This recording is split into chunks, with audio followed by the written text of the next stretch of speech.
போதிய அரசியல் சூழ்நிலையெல்லாம் பார்க்கும்போது ரொம்ப ரொம்ப வித்தியாசமா இருக்கு. அதாவது என்னன்னா மதிப்பிற்குரிய விஜய் அவர்களுக்கு வந்து வாழ்த்துக்கள தெரிவிச்சோம். அதே சமயத்தில வந்து பதவியேற்கிறதுக்கு பலவிதமான தடைகள் வந்தது. பலவிதமான தடைகள் வந்தது. ஒரு 4 நாட்கள், 5 நாட்கள் வந்து அலைய விட்டாரு ஆளுநரு. அதுக்கப்புறம் வந்து இத பண்ணணும், அத பண்ணணும்னு சொன்னப்ப, அவங்களோட ஒப்புதல் இருக்கா? இவங்க ஒப்புதல் இருக்கா? எத்தன மெஜாரிட்டி ப்ரூவ் பண்ணுங்க.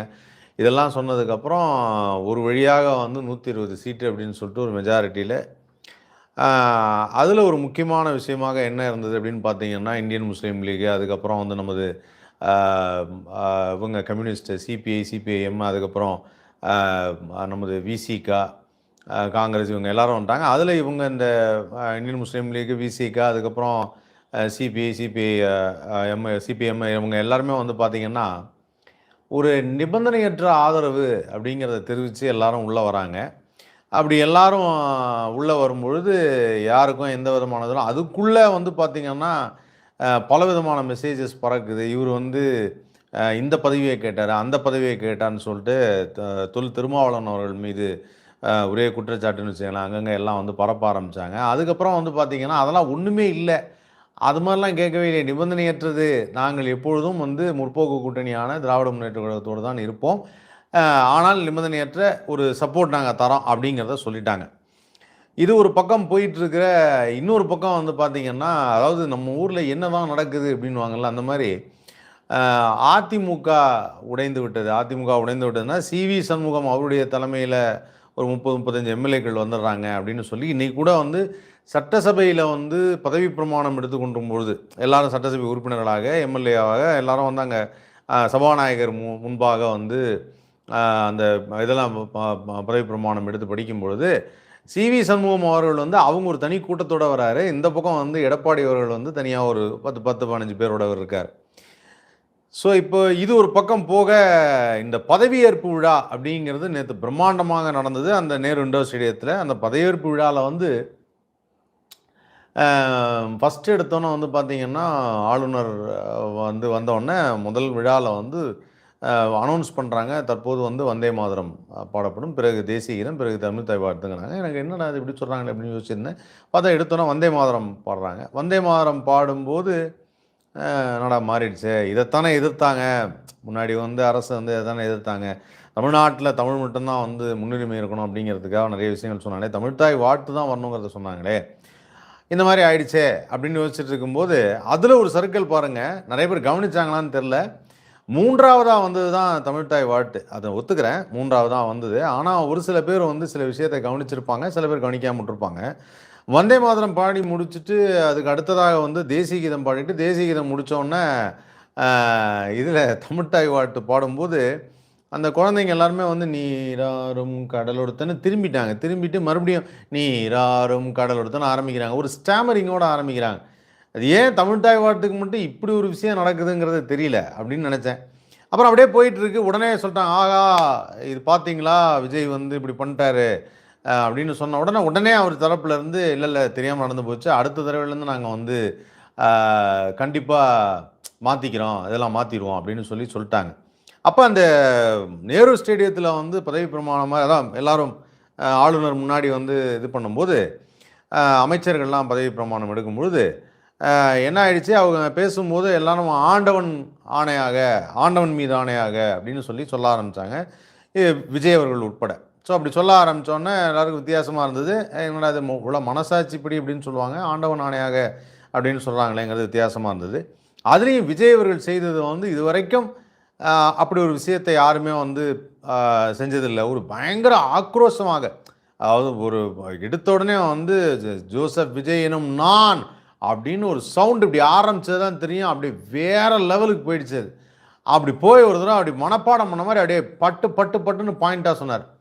ஸோ அந்த மாரி சொல்லிட்டு இருக்கும்போது, அடுத்ததா இந்த ஆண்டவன் மீது ஆணையாகன்னு சொல்லும்போது, அந்த இடத்துல ஒரே ஒருத்தர் மட்டும் வித்தியாசப்படுறார். ராஜ்மோகன் மட்டும் என்ன பண்றாருன்னா, ஆண்டவன் மீது ஆணையாக அப்படின்னு விஜயவே காமிக்கிறாப்புல.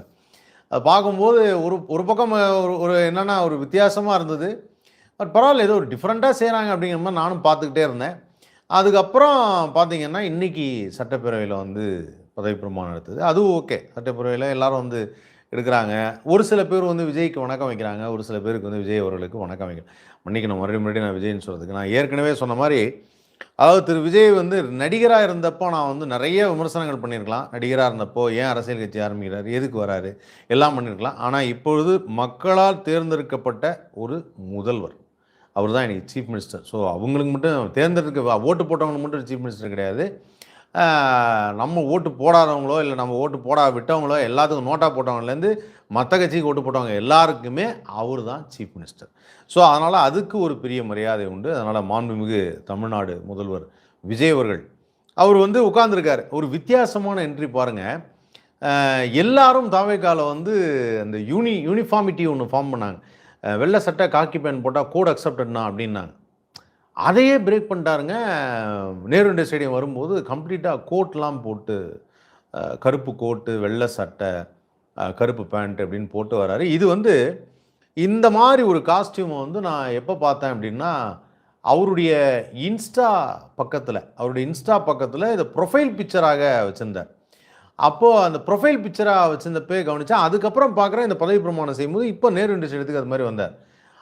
அதை விட புதுசான ஒரு விஷயம் என்ன அப்படின்னு பார்த்தீங்கன்னா, இந்த நேரு இந்தியா ஸ்டேடியத்தில வந்து எடுத்தோன்னே உறுதிமொழி எல்லாம் முடிச்சுட்டு மக்களுக்கு வந்து சொல்றாரு, என்னென்ன முதல் கையெழுத்து என்னென்ன பண்ண போறோம் அப்படின்னு சொல்லும்போது, அங்க ஒரு விஷயம் பண்றாப்புல. அதாவது என்னன்னா, கிட்டத்தட்ட வந்து இந்த மின்சாரம் வந்து 200 யூனிட் ஃப்ரீயா தரேன் அப்படின்னு சொல்லியிருந்தத, அங்க வந்து சொல்றாப்புல.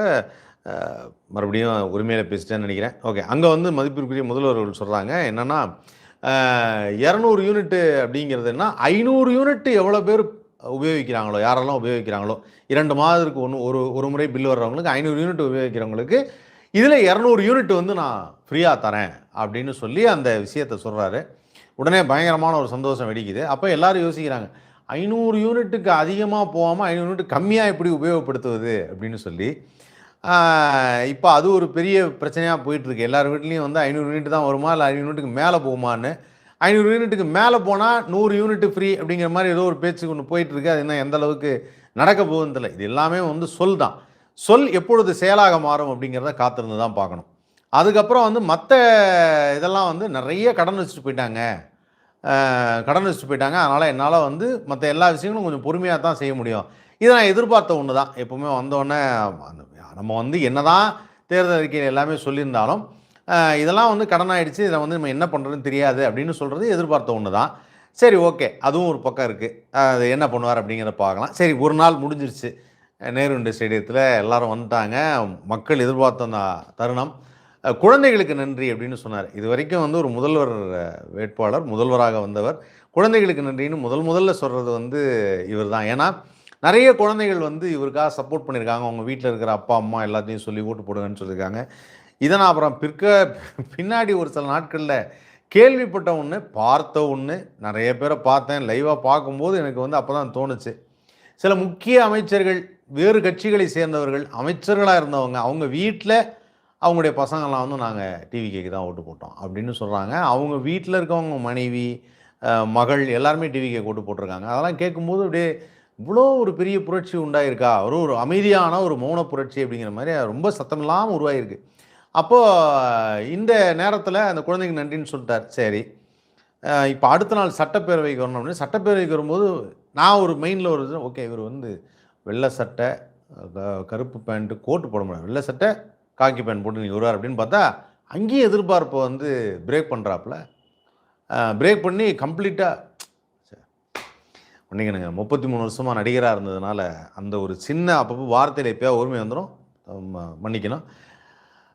அங்கேயும் அத பிரேக் பண்ணிட்டாரு. பிரேக் பண்ணிட்டு வரும்போதே வந்து பார்த்தீங்கன்னா, கம்ப்ளீட்டா வந்து white shirt, black pant, black கோட்டோட வராரு.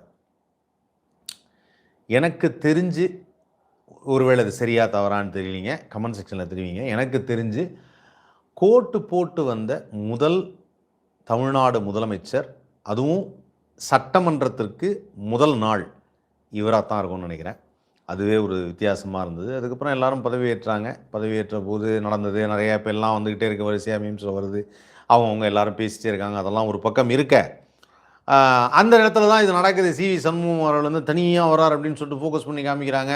அவர்கிட்ட ஒரு 30, 35 எம்எல்ஏக்கள் இருக்காங்க அப்படிங்கிறாங்க. இந்த பக்கம் எடப்பாடி பழனிசாமி வந்து பாவம் போல உட்கார்ந்திருக்காரு. அவருக்கு வேறு லைவ் தானே போகுது. நான் சொல்ல நாளைக்கு பிறந்த நாள்னு நினைக்கிறேன். மே 12 அவருக்கு பிறந்த நாள்னு நினைக்கிறேன். ஸோ அதனால் வந்து அந்த மாதிரி காலகட்டங்களில் இப்போது இந்த அதிமுகவில் இருக்கக்கூடிய அந்த எம்எல்ஏக்கள் எல்லாரும் விஜய் பக்கம் வந்துடுவாங்களோ அப்படிங்கிற அந்த எண்ணம் எல்லார்ட்டையும் உழவிட்டே இருக்குது. அது எப்போ நடக்க போகுது, ஏன் நடக்க போகுது, இவங்க கேட்க போகிறாங்களா, அவங்களா வரப்போகிறாங்களா, இன்னும் அது தெரியல. அப்படி வந்தாங்கன்னா இன்னும் ஸ்ட்ராங்கான ஒரு கட்சியாக மாறிவிடும். பட் இருந்தாலும் வந்து எனக்கு மனம் நெகிழ்ந்த ஒரு தருணத்தை பற்றி சொல்லிடுறேன். அடுத்த விஷயத்தை பற்றி சொல்கிறதுக்கு முன்னாடி மனம் நெகிழ்ந்தது மனிதாபிமானம், மனித நேயம், நாட்டின் மீது அக்கறை. இது எல்லாமே நமது முன்னாள் முதல்வர் மு.க.ஸ்டாலின் அவர்களுக்கு இருக்குது அப்படிங்கிறது எனக்கு ரொம்ப பெருமையாக இருந்தது. ஏன்னா அவங்க ஒரு ஒன்றிய பாஜக அரசு உள்ளே வந்துடக்கூடாதுங்கிறதுக்காக, அவங்களுடைய ஆதிக்கம் இருந்துடக்கூடாதுங்கிறதுக்காக தன்னுடைய கூட்டணியில் இருக்கக்கூடிய சில பேரை வந்து நீங்கள் போங்க, போயிட்டு அவருக்கு ஆதரவு தெரிவிங்கன்னு சொல்லி இவங்க எல்லாரும் இல்லை நாங்கள் போகலன்னு சொன்னாலும் பரவாயில்ல நீங்கள் போய் தெரிவிங்க, ஏன்னா அவங்க வந்துடக்கூடாது, இருந்தாலும் நம்ம தோழர்கள் யாராவது இருப்போம் அப்படின்னு சொல்லி ஒரு விஷயத்தை செஞ்சுருக்காருன்னா உண்மையிலே அதுவும் ரொம்ப நெகிழ்ச்சியான ஒரு விஷயங்க. ஒரு எதிர்க்கட்சி தலைவராக இருந்து கொண்டு அந்த விஷயத்துக்கு அக்செப்ட் பண்ணுறதுன்னு ஒன்று இருக்குது. அந்த விஷயத்தை அக்செப்ட் பண்ணி ஈகோ இல்லாமல் ஒரு விஷயத்தை செய்யறதுக்கு உண்மையிலேயே அந்த இடத்துல நான் அவரை வந்து ஒருபடி மேலே, அவர் முதல்வராக இருந்ததை விடவும் ஒருபடி மேலே பார்க்குறேன். அது உண்மையிலே ரொம்ப மன நெகிழ்ச்சியான ஒரு விஷயம். அது ஒரு மனித நேயமிக்க ஒரு என்ன சொல்கிறதுனா ஹைலி ஒரு டிசிப்ளின்டான, அதை எப்படி நான் நேம் பண்ணுறேன்னு தெரில, அது வந்து ஒரு பெரிய ஒரு லெஜெண்டரி லெவல்னு வாங்கல்ல அந்த லெவல். அதுக்கு பிறகு வந்து பார்த்திங்கன்னா பதவியேற்புக்கு வரல, பதவியேற்புக்கு திமுகலேருந்து யாருமே வரல. வழக்கமாக எதிர்கட்சியிலேருந்து யாராவது ஒருத்தர் வருவாங்க, யாரும் வந்த மாதிரி எனக்கு தெரியல. எதிர்கட்சியிலேருந்து யாராவது ஒருத்தர் இருப்பாங்க. நானே பார்த்துருக்கேன், அதிமுக அவர்கள் பதவியேற்கும் போது ஸ்டாலின் அவர்கள் வந்து அந்த கூட்டத்தில் உட்கார்ந்துருந்ததெல்லாம் நான் பார்த்துருக்கேன். அந்த மாதிரிலாம் இருந்திருக்கு. பட் இதில் வந்து வரல, இன்வைட் பண்ணலையா, என்ன ஏதுன்னு தெரியாது, அது என்ன நடந்ததுன்னு தெரில. அதே சமயத்தில் இவங்க வந்து இந்த சட்டமன்றத்தில் பதவியேற்று முடிஞ்சோன்னா அப்பாடா முடிச்சிட்டாங்க, அடுத்து என்னென்ன பேச போகிறாங்க, இனிமே தான் அறிக்கையெல்லாம் விடுவாங்க, இனிமே தான் ஆட்டமே இருக்குது, இப்படி எல்லாரும் சொல்லிட்டு இருந்த சமயத்தில் விஜய் அவர்கள் செய்த ஒரு மாபெரும் செயல், அதுவும் வித்தியாசமாக இருக்குது. இது எல்லாம் அதாவது என்னென்னா இத்தனை ஆண்டு கால அரசியலில் ஒரு புதுமையாக இருக்கே அப்படின்னு நினச்சா, அதை வைகோ அவர்கள் வந்து அதை பிரேக் பண்ணி சொல்லிட்டாரு. என்னென்னா திரு விஜய் அவர்கள் வந்து உடனடியாக இன்றைக்கி நேராக போய் திரு மு.க.ஸ்டாலின் அவர்களை வந்து வீட்டில் சந்திக்கிறாரு. மு.க.ஸ்டாலின் மட்டும் தான் செஞ்சாரா அப்படின்னு பார்த்தா வை கோபால்சாமி அவர்களை வீட்டில் சந்திக்கிறாரு. வை கோபால்சாமி மட்டும் தான் சந்திச்சாரா அப்படின்னு பார்த்தா பாமக அன்புமணி அவர்களை சந்திக்கிறாரு. அன்புமணி மட்டும் தான் சந்திச்சாரா அப்படின்னு பார்த்தா இவங்கெல்லாம் கூட வெற்றி பெற்ற ஒரு சில கட்சிகளாக ஒரு சில தொகுதிகளை வென்ற தலைவர்கள், தொண்டர்கள் எல்லாம் இருக்காங்க. ரொம்ப டச்சிங்காக இருந்த ஒரு விஷயம் என்னென்னா, நாம் தமிழர் சீமான் அண்ணன் அவர்களை நேரில் போய் சந்திக்கிறார். என்னதான் இருந்தாலும் உங்களை விட்டு அரசியல் பண்ண முடியுமான்னு மேலே ஒரு கேப்ஷன் போகிறாங்க. என்ன பேசுனாங்கலாம் தெரியாது, நம்ம ஆளுங்க கேப்ஷன் போடுறது வேறு லெவலில் இருக்குது. ஆனால் அது ஒரு மரியாதை நிமித்தமாக போய் பார்க்குறது அப்படிங்கிறது உண்மையிலேயே ரொம்ப ரொம்ப மகிழ்ச்சியான ஒரு விஷயம். அப்போ சொன்னப்போ திரு வை கோபால்சாமி அவர்கள் வந்து அதை பிரேக் பண்ணுறாரு. என்ன அப்படின்னா 1967 திரு அண்ணாதுரை அவர்கள் முதலாக முதலமைச்சரான போது, ஜெயித்த போது, திராவிட முன்னேற்ற கழகம் ஜெயித்து மெஜாரிட்டி வந்து முதலமைச்சரான போது எதிர்கட்சியில் உள்ள அத்தனை பேரையும் போய் சந்திச்சிருக்கார். யாரெல்லாம் இருக்காங்களோ அவங்கள போய் சந்தித்து அவருடைய வாழ்த்து பெற்று வந்திருக்கிறார். அது ஒரு விதமான ஒரு மொராலிட்டி, அது வந்து ஒரு நல்ல பண்பு.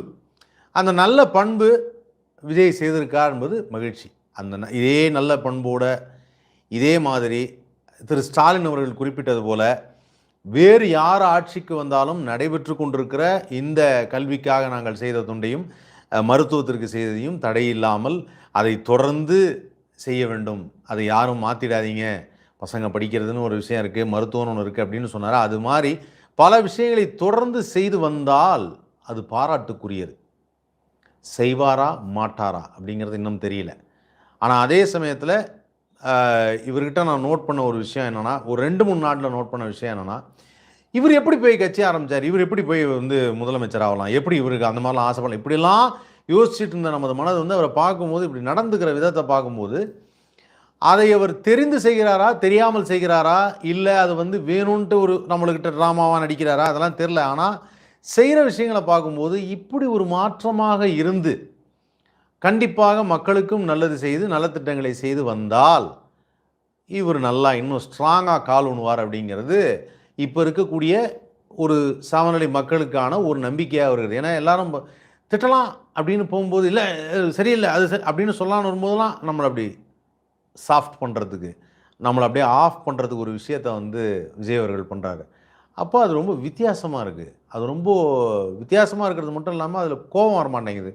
எப்படி போய் ஸ்டாலின் அவர்களை சந்திச்சப்போ கோபம் வராது. நீ என்னை எப்படிலாம் திட்டீங்க, வணக்கம் எப்படி இருக்கீங்க, நல்லா இருக்கீங்களா, ஓகே ஆசி பெற்று ரொம்ப சந்தோஷம் சார் அப்படின்னு சொல்லி அந்த அந்த ஒரு பண்பு இருக்குல்ல, அந்த பண்பு பார்க்கும்போது ரொம்ப வித்தியாசமாக இருந்தது.